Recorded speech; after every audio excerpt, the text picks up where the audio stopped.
E vamos falar da quarta rodada do Campeonato Brasileiro de 2025, que começou na terça-feira e terminou nesta quinta-feira.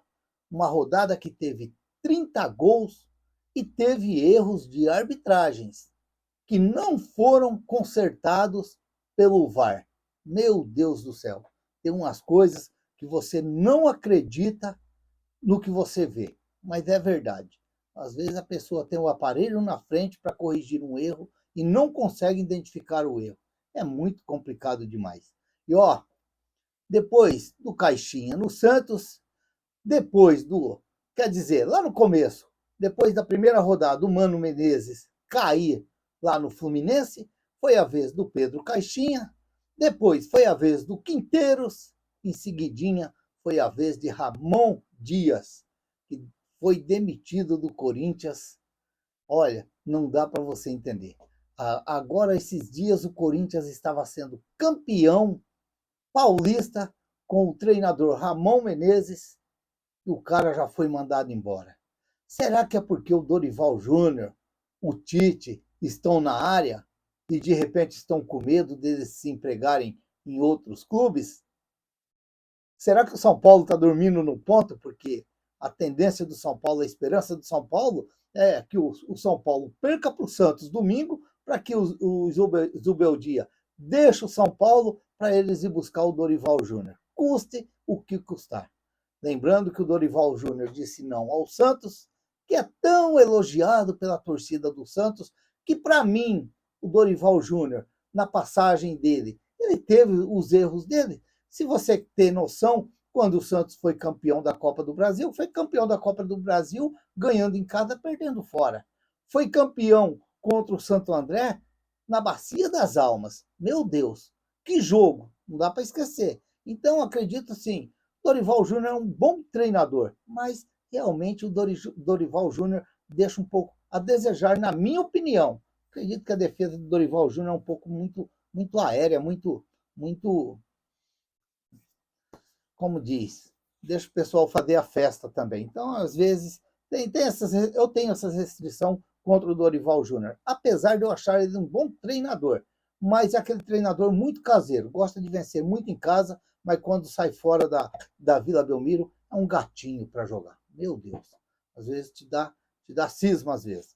Mas, depois de tudo isso daí, vamos começar a falar aqui da rodada. Como eu disse, 30 gols, graças à espetacular vitória do Flamengo de 6-0 e mais a goleada do Mirassol em cima do Grêmio, só aí foram 11 gols, quer dizer, já aumentou bem a média.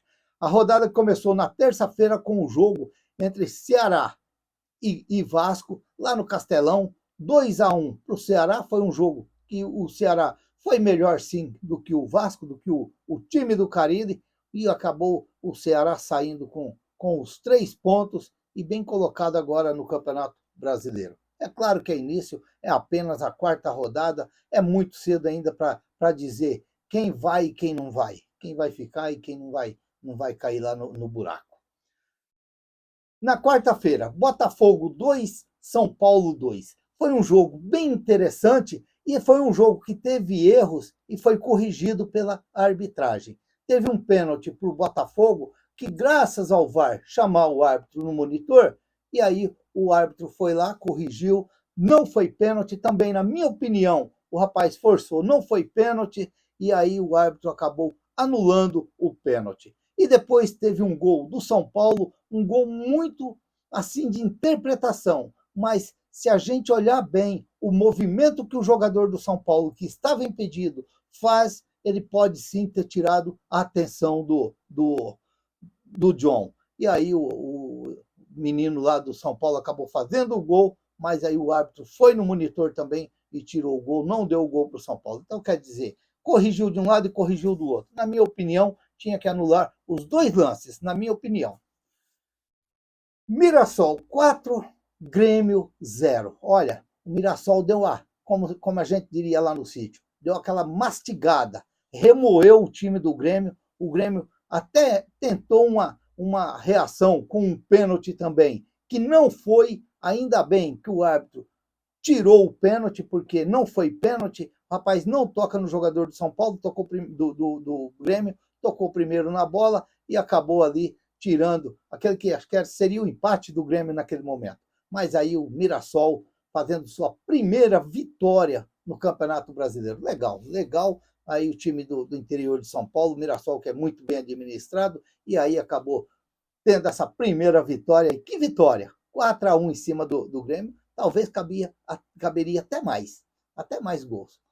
Tivemos o Sport com o Novo Horizontino, o Bragantino, e acabou a vitória do visitante, o Bragantino vencendo o Sport lá na Ilha do Retiro por 1-0. Foi um jogo até movimentado, um jogo até interessante, teve mais chances para o Bragantino e chances também para o Sport, que está muito mal no campeonato, apesar que eu acho que o Sport teve prejudicações nesse Campeonato Brasileiro. Não nesse jogo contra o Bragantino, que para mim foi um resultado normal dentro daquilo que a gente vê. Não teve erro de arbitragem, pelo menos naquilo que a gente viu nos melhores momentos. Corinthians 0, Fluminense 2. Aí é o jogo da queda de Ramon Dias, como dizem, da família Dias, que caíram depois dessa derrota para o Fluminense lá na Neoquímica Arena. Depois do Fluminense vencer o Santos, olha, o Renato Gaúcho encaçapou 4 vitórias seguidas, uma pela Sul-Americana e 3 aí pelo Campeonato Brasileiro. Vamos ver até onde vai, mas a verdade é que deu aquele choque no time do Fluminense e o Fluminense passou a vencer o jogo. Lembrando que eles venceram o Santos lá no último minutinho com aquela bola desviada no Escobar e acabou fazendo o gol. Mas, eu vendo os melhores momentos, porque eu não vi esse jogo, mas o Corinthians atacou muito o Fluminense. Mas o Fluminense, com 2 chutes lá, com um chute e um pênalti, acabou fazendo 2-0 em cima do Corinthians. Mas eu vi o Corinthians assim, chutando muitas bolas para o gol, atacando, tentando ganhar do Fluminense, mas aí a diretoria já não viu por aí e já mandou o treinador embora. Quer dizer, se viram eles para lá, porque acredito que o Santos está se virando, e muito bem para cá. Vamos acreditar. Internacional 0, Palmeiras 1. Vitória do Palmeiras lá no Beira-Rio. Olha, aí foi o jogo do erro da arbitragem e não o conserto do VAR. Porque, na minha opinião, houve um pênalti para o Internacional, onde o rapaz do Palmeiras leva o pé na cabeça do jogador do Internacional dentro da área para tirar a bola e o árbitro não marca a falta. E se marcasse a falta, era pênalti, porque era dentro da área. Então, no meu ponto de vista, um pênalti escandaloso para o Internacional e o árbitro não deu. Mas, em compensação, eu vendo também os melhores momentos, não vi esse jogo, vi os melhores momentos, um impedimento lá que não deu para entender o porquê que o VAR não entrou naquele lance, a não ser que houve falta lá para trás e não passou nos melhores momentos. Porque um gol lá, daí você olhando ali, foi um gol mal anulado do Palmeiras. Não era para ser impedido aquilo lá. Não estava impedido. Mas não passou nada do VAR, não passou só viu o bandeirinha levantando lá a bandeira e não passou o VAR corrigindo nada. Então, eu fiquei muito indeciso ali, mas se for aquele lance lá, na minha opinião, assim, no meu modo de ver, está impedido. O jogador do Palmeiras não estava impedido. Não estava impedido, estava para trás do zagueiro. Quer dizer, se foi aquilo lá mesmo, houve o erro, e aí foi um erro para um lado, um erro para o outro, e chega no final vai ficar tudo do mesmo tamanho. É claro que de repente um erra de lá, outro erra de cá, né? Mas, para mim, houve esses 2 erros que o VAR não corrigiu dentro de campo. E aí tivemos o Flamengo, que remoeu, o Flamengo que mastigou o time do Juventude dentro do Maracanã. 6-0. Gols de todo jeito. Tinha gols de todo jeito. Quase que o presidente entrou em campo também para fazer gols. Meu pai do céu. Foi aquele mastigado o dia inteiro em cima do Juventude. E não deu chance para o Juventude. 6-0 dentro do Maracanã. E aí tivemos o jogo da recuperação, o jogo do choro do Neymar. Mais uma vez o Neymar saiu machucado, estamos aguardando aí o Santos vai soltar para ver qual que é a contusão mesmo do Neymar. Mas o Santos, que no meu modo de ver, fez um bom jogo, fez 2-0 logo ali no meado do primeiro tempo, quando o o Santos fez o primeiro gol e logo em seguida veio o segundo gol ali com a bela jogada do Barreal ali, do Gabriel Bontempo, e o Santos fazendo 2-0, e o Santos soube sim se sustentar dentro da partida. Por mais que eu veja o pessoal falar que o Santos passou muito sufoco, eu não vi assim não. Eu vi que o Santos soube se resguardar bem, se defender bem, porque até se você pegar os melhores lances do jogo, você vai ver que o Atlético Mineiro não teve tudo isso assim de chance. Teve uma bola capaz que cabeceou, que passou ali à esquerda, teve aquela bola ali pela direita que chutaram e o Gabriel Brazão rebateu, e teve aquela bela defesa no chão lá que o João Marcelo cabeceou e o Brazão fez uma baita de uma defesa. Então aí depois teve muito aqueles sufoco ali em volta da área, aqueles cruzamentos, mas o Zé Ivaldo e o Gil, olha, estava espetacular. Estava parecendo o Alex e o André Luiz lá em 2002. Tirava tudo, não passava nada. Então, acabou o Santos fazendo esses 2-0 e um resultado maravilhoso para o Santos. E eu já deixo aqui, dá mais uma chance para o César Sampaio. E se for bem, deixa o César Sampaio. Não vai atrás desses treinadores, não. Ficar levando não desses treinadores. Eu quero ver se esses treinadores vão dar não agora para o Grêmio, vão dar não para o Corinthians, vão dar não provavelmente o São Paulo. Vamos ver se eles vão dar não também. Então, o Santos tem que aprender com isso daí. E também tivemos o Vitória vencendo o Fortaleza 2-1 lá no Barradão. O Vitória fez 1-0, o Fortaleza empatou e o Vitória depois fez mais um e acabou ganhando o jogo. E vi ontem, noite do Caio Jorge, ontem lá no Mineirão. 2 gols do Caio Jorge. E aquele ainda perdeu um pênalti que o goleiro defendeu. Mas o Cruzeiro ontem voltou a jogar bem, jogar um bom futebol e acabou vencendo o Bahia, que está todo mundo falando do Bahia, mas o Bahia ontem foi outro que foi mastigado, foi remoído pelo Cruzeiro lá no Mineirão. O Bahia não conseguiu jogar e o Cruzeiro fez uma excelente partida. Portanto, 3-0 para o Cruzeiro e ainda pênalti perdido. Lembrando que no jogo Santos e Atlético Mineiro teve a expulsão do Zé Ivaldo, mas aí o VAR corrigiu, o juiz foi no VAR e acabou retirando o cartão vermelho do Zé Ivaldo, que não foi lance para cartão vermelho, e sim para amarelo, e o árbitro deu o amarelo para o Zé Ivaldo.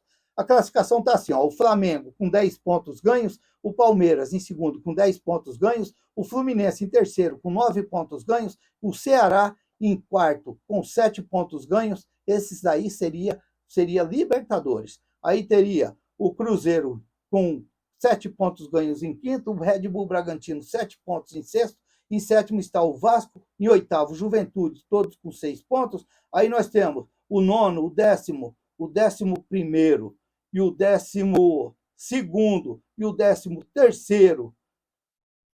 Não, o 12º. Não, eu estou fazendo engano. Nós temos aí o Mirassol com 9 em décimo.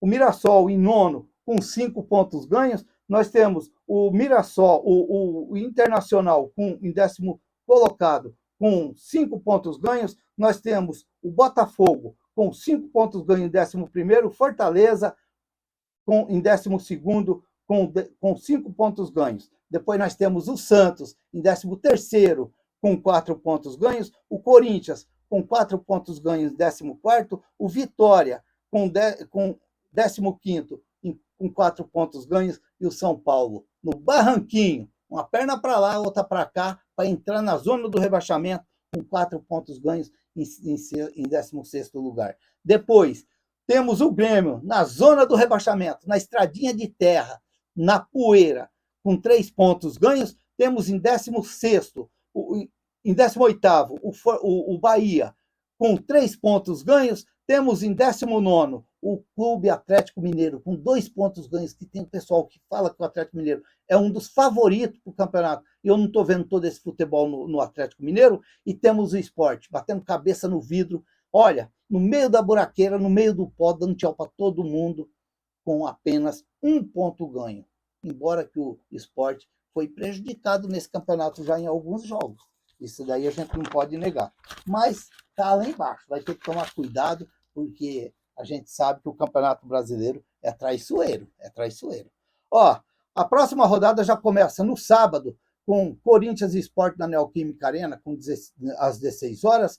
O Vasco enfrentando o Flamengo às 18h30 no Maracanã, também no sábado. No sábado também o Grêmio e Internacional às 21 horas na Arena do Grêmio. No domingo, o Juventude e Mirassol às 11 horas no Alfredo Jaconi. No domingo também, São Paulo e Santos às 16 horas no Morumbi. Atlético Mineiro e Botafogo, que bom jogo aí também para quem gosta de secar, às 16 horas no Mineirão, no domingo. No domingo também, o Fluminense e Vitória às 18h30 no Maracanã, às 18h30 também, Fortaleza e Palmeiras no Castelão no domingo. Um jogo bom também para se assistir esse daí. Depois de uma vitória do Santos contra o São Paulo, dá para a gente dar uma secadinha aí no Palmeiras e Fortaleza. Aí vamos ter também no domingo Red Bull Bragantino e Cruzeiro às 20h30 na Bia Bichedi. E na segunda-feira, Bahia e Ceará às 20 horas lá na Arena Fonte Nova, lá em Salvador. Estou meio desconcentrado hoje, está meio complicado hoje. O Arrascaeta, 4 gols. O Pedro Raul, 4 gols. O Reete, 4 gols. E o Caio Jorge, com 3 gols. Esses são os artilheiros do Campeonato Brasileiro de 2025. Olha, é um campeonato de grandes jogos, de jogos muito bons para quem gosta de ver futebol. É uma pena que, às vezes, a gente vê arbitragem que atrapalha um pouco dentro de campo. Mas, infelizmente, isso acontece para todo lado. Vamos torcer aí que seja uma rodada muito boa, jogos muito bons e que não tenha tantos esses erros da arbitragem, porque isso aí prejudica muito o futebol. Se inscreva no canal, deixa seu like, faça seus comentários, ative o sininho para receber as notificações. Eu sou o Raul Schott, ficam todos com Deus. Até o próximo vídeo, se Deus quiser.